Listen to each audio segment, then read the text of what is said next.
This is Steven. At just 24 years old, he's built over 15 e-commerce businesses. We're just past $12 million in revenue. Today, Justin just ordered my product. In a single day, I think we did around like 250,000. We met up in Bali, where Steven lives a semi-retired life, working a few hours a day and spending the rest of his time surfing and traveling. In this video, we go through how he scaled multiple businesses to over 7 figures, the secret to finding million-dollar products, and the most common problems that people who get into e-commerce face. You have to be really frugal with your money. The reason a lot of these guys are showing off all these expensive things is because they have something else to sell you. The lifestyle of having Lambos, flexing, spending $1,000 at restaurants, it's not sustainable. If you were to start from scratch right now, what would you do? Man, do I want to give the sauce? It's crazy. The sauce, bro. The only way to win is...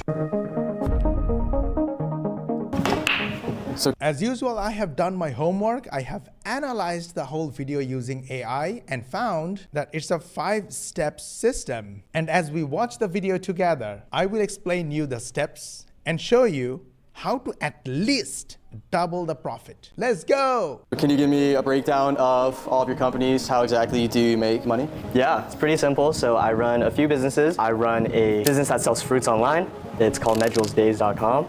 And we basically just sell dates online, direct to consumer. I have a little facility where we can fulfill the dates straight from the farm and send it straight to the customer. I also have a K-pop jewelry and fashion business. Didn't he just say that he has his own dates factory and inventory? That looks like a lot of work. Where we sell clothes to fans of that niche. And then lastly, we have a accessories brand for cars. And I'm gonna keep that low key because it's a crazy product. Your bio on Instagram says 12 million in e-com, 1 exit. Can you tell me the backstory behind how'd you get to the 12 million? Basically, first ever business I ever did was selling fidget spinners. That was when I was in high school. I started by selling it on Reddit and just, like spamming it in all these subreddits. And I got my first sale, and when I heard that Shopify ding, I got addicted to selling stuff on Shopify. That eventually grew to, I think it was like $250,000 in revenue. And that kind of was the gateway drug for me getting into e-commerce. Then moved on to another product. When I was in my first year of college, I sold these figurines, like mini.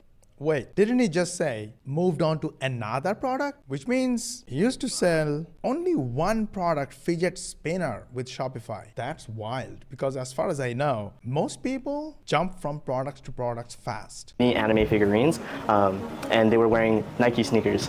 Tons of copyright, but made a decent amount of money. I had Justin Bieber buy from me. Then he told me that he saw one of my Facebook ads and purchased directly. So that was really cool. From there, I just started building more and more brands.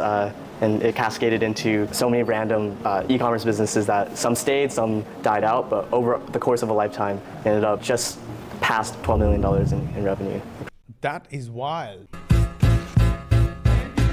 All right, Steven, so for all the people that are already commenting cap on this video, can you show us some back-end stuff from your stores Yeah, to prove some of these numbers that we're talking about? So this store here, we're almost at $4 million. Around 10% of it came from paid ads. The rest of it actually is organic, so if you can calculate the profit margins, it's a lot higher.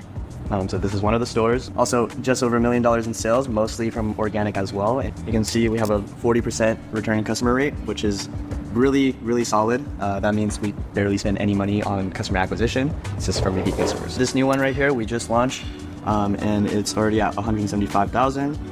Doing about like $50,000 a month, but in the upcoming months, we're about to do between $100,000 to $150,000 a month. So we've all seen people flex This is awesome. It's making money from organic traffic. money on social media, but I wanted to know, what does it actually take to succeed with an e-commerce business today? Like, what separates people who are the winners from the losers? Like, how many hours do you have to work a day? How much money do you have to invest? What does it take to actually succeed? I think a big part of it isn't even what it takes or how much work it takes. It's about looking in the right places.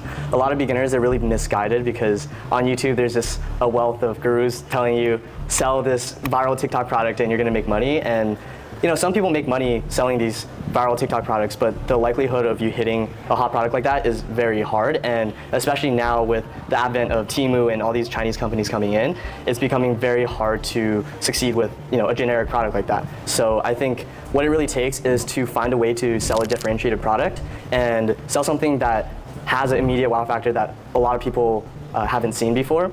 And you can't do that with just normal AliExpress products for the most part. You need to make customized products and sell it in a branded way.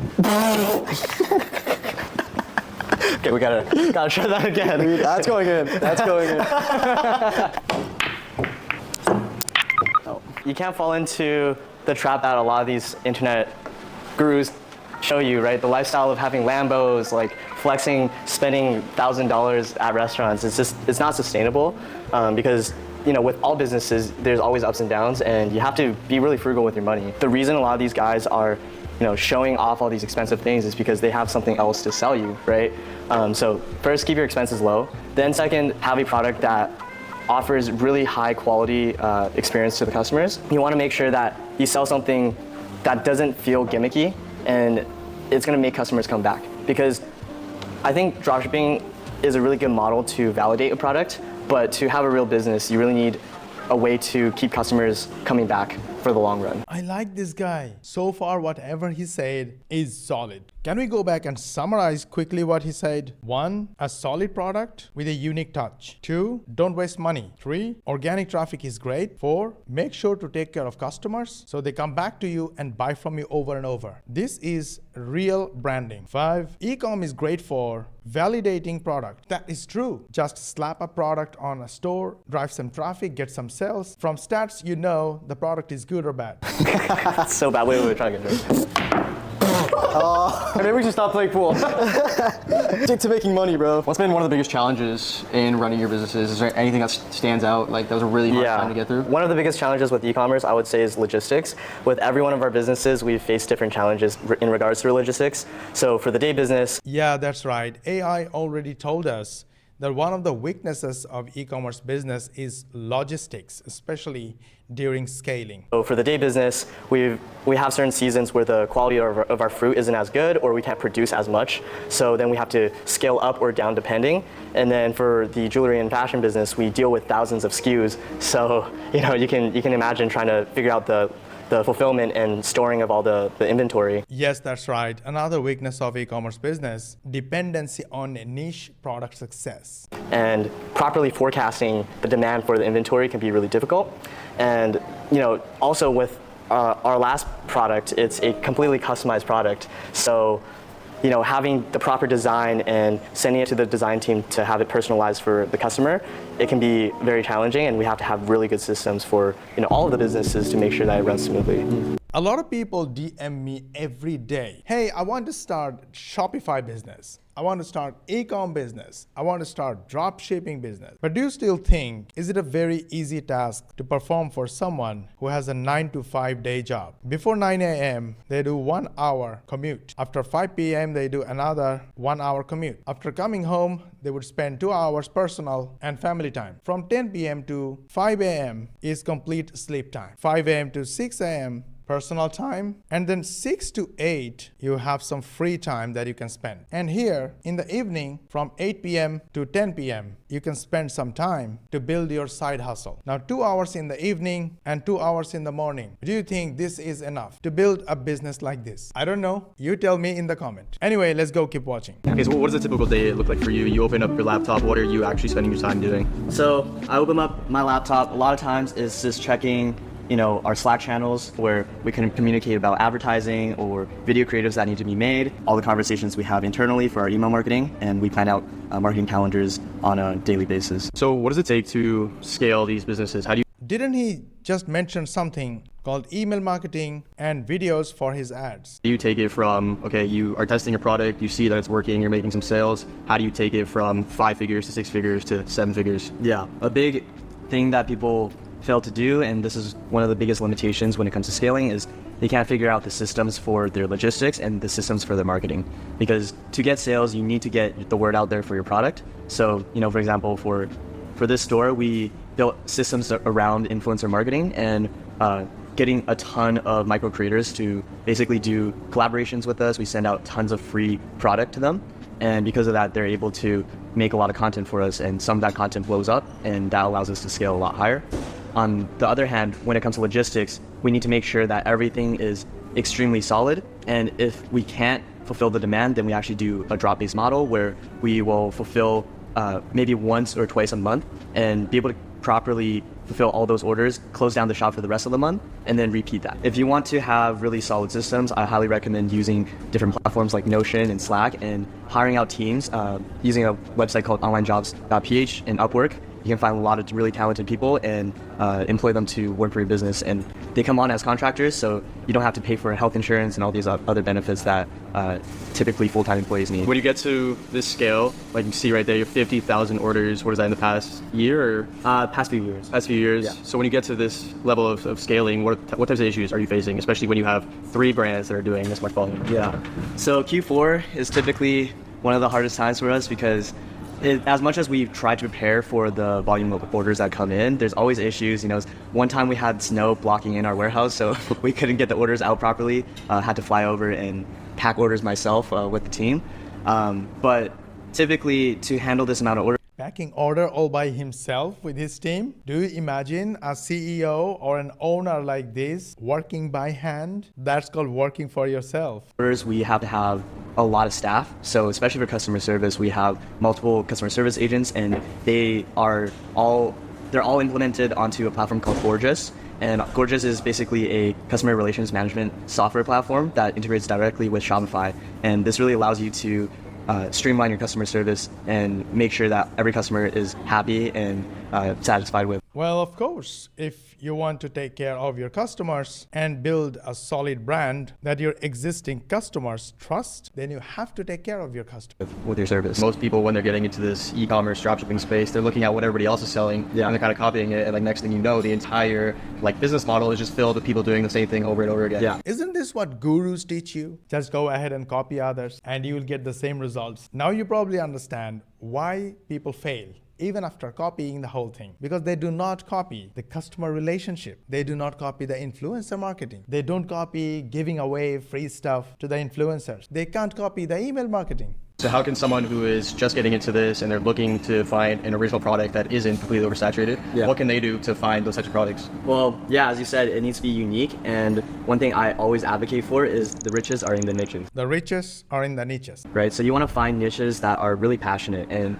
there's so many out there. You just have to keep your eye open and look around you and look at your friends. What are their interests? What are their hobbies? What do they spend a disproportionate amount of time doing with their lives? And where do they spend all their money? And just by doing that, you're going to see a bunch of random niches. And it's always the ones that are really unsexy and nobody really thinks about that actually have a lot of product potential. I would say you have an unfair advantage if you sell stuff in a niche that you're personally passionate in, but it doesn't mean you are restricted to just that niche. Like, I didn't know anything about dates before I started selling them, right? It's more about just identifying opportunities within these different niches, right? So what that takes is really understanding your customer and trying to fully get to know them to a level where you know exactly what their problems are and how you can solve those problems with a product. How do you see the future of e-commerce evolving?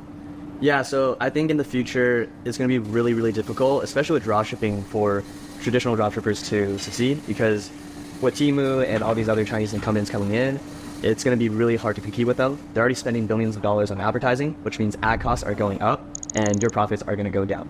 So the only way to win is 2 ways. One way is high lifetime customer value, which means you have to have your customers come back over and over. And to do that, you have to have a good product. It's maybe something that incentivizes recurring subscriptions. Or the other way is to have a very high product price or order value. So you want to aim to sell products that can give you an average order value of over, I would say, $80. That way you can justify rising ad costs on Facebook, TikTok, etc. And how much money does somebody need to get started with branded dropshipping? I think this is a burning question. Luckily, because you don't have to put so much money up front for inventory, anywhere between $3,000 to $5,000 is a pretty good starting base. This is good. You need $3,000 to $5,000 to start an e-commerce business. So here is the FLAME framework. Let me write it again in another clean space. F stands for find a niche product. Research untapped and passionate niches. Identify products with a unique wow factor. Step number 2, launch with organic and paid ads. But remember, you can only do organic when you either have a mailing list of existing customers or social media following. But if you don't have organic customers, if you don't have it, then you can use influencers. Give them free access to your product, give them affiliate commission for sales. They will review your product, make content about it, and promote to their audience. Then you can invest on paid ads using the money you earned. And here you go. Advertise through influencer marketing. It's in step number 3. Step number 4, manage operations using systems. Use softwares like Notion and Slack for team communication, and you need a software for cost-effective customer support. Last but not least, expand and scale strategically. Implement customer retention strategies. Make your customers happy so they come back to you and buy from you over and over again. And this is important. Target an average order value of at least $80 to offset rising ad costs. Now, I promised you double profit. How to hit double profit? This flame framework is for e-commerce. But once you start making money with e-commerce, you are ready to teach others. For that, you can launch coaching programs, you can launch masterminds or events with other e-commerce winners, you can launch online courses, and you can launch softwares, apps, or SaaS based on what you used in your e-commerce business to make big bucks. For example, communication channels or customer support application. If you're a beginner, you might be thinking it's a lot of work, but actually, when you win in one business, you already learned the basics of delegation, management, not doing everything yourself. So by the time you are ready to launch your side businesses, you already know how to manage them using other people's work by delegating experts, taking advice from mentors, hiring consultants, building a separate team and separate systems for each of your ventures. And later, you can flip your businesses separately and make much more than just 2x profit. Okay, this was definitely an overwhelming video with a lot of information, and maybe you forgot most of it. Don't worry about it. You have all the information stored in your brain in the subconscious level. When you start implementing, you will find all these fall into places, and your knowledge will help you launch your new business, run and grow. But if you think you don't have time or energy to launch something all by yourself, then you can start with affiliate marketing. I always say about affiliate marketing because I started from affiliate marketing. When you understand the value of affiliate marketing, it will be easy for you to launch an e-commerce product or e-commerce store with affiliate marketing in mind. You can literally launch any of these businesses that I mentioned here using the power of affiliate marketing. And you can learn about affiliate marketing from the free training in the link in the description. After this free training, you will learn about our program where we help beginners just like you earn $500 to $1,000 in passive affiliate commissions. The reason I call it passive because we do 99% of the technical work for it. That training is completely free to watch. Just go ahead, watch the training, and if you still have questions, feel free to DM me on Instagram and I'll be more than happy to answer you. Was the video good? Hit the like button. You think this can be helpful to your friends and family? Share with them. Want to get notified when we upload our next one? Subscribe to our channel and switch on the notification bell button. And to learn more money-making techniques, watch these videos, and we will see you on the next one.